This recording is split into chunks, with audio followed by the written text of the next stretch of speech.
San Lucia looked peaceful from the outside. Beaches, tourists, glowing nightlife. But beneath the palm trees and the neon lights lay a hidden kingdom of smuggling, money laundering, and silent wars.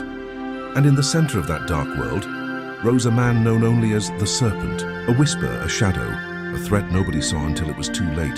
This is his story. Origins.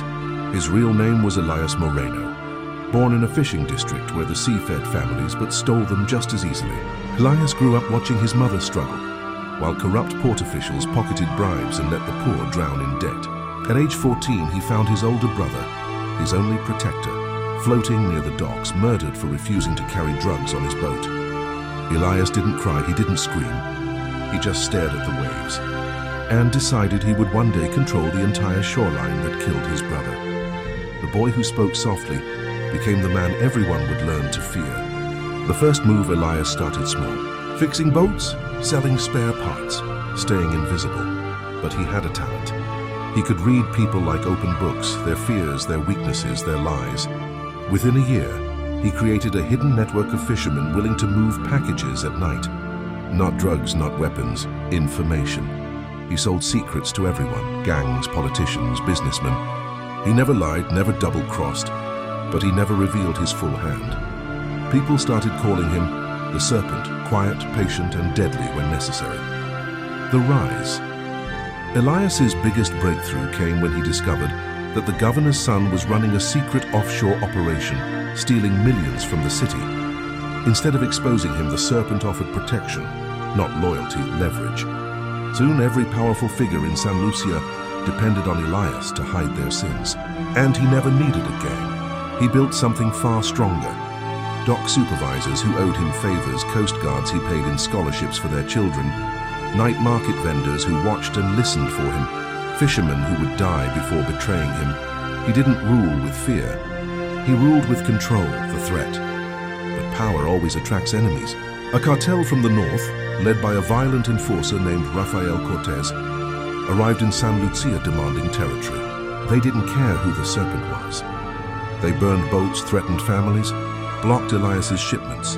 Rafael even sent Elias a message: "Come out of the shadows, snake, or I'll cut the head off myself."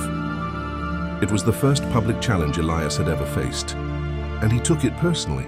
The battle for the bay, Elias didn't attack with guns. He attacked with the one thing he controlled better than anyone: the ocean.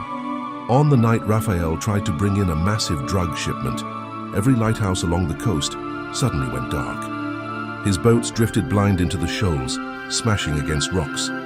Lighters watched from a small fishing vessel as chaos unfolded. When Rafael's surviving men reached the beach expecting a firefight, Elias was already there, confident. Alone, unarmed, he said just one sentence: "This bay belongs to my brother." What followed was swift, violent, and clinical.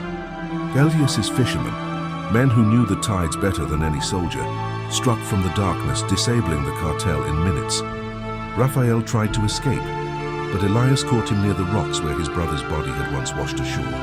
They say Elias didn't kill him. He let the sea decide. Legend after that night, no cartel dared step foot in San Lucia. Politicians stopped pretending they ran the city. Everyone knew who truly controlled the ports, the markets, the tides. Yet Elias never called himself a king. He stayed in the shadows, moving silently through the town as if he was just another face in the crowd. Some say he still lives there, blending in with the fishermen. Some say he left the country with millions. Others believe he's dead. But every stormy night on the darkest part of the pier, locals swear they see a figure standing alone, staring at the waves. Watching, waiting, protecting his kingdom, the Serpent of San Lucia, a man who rose from the water and ruled an empire without ever raising his voice.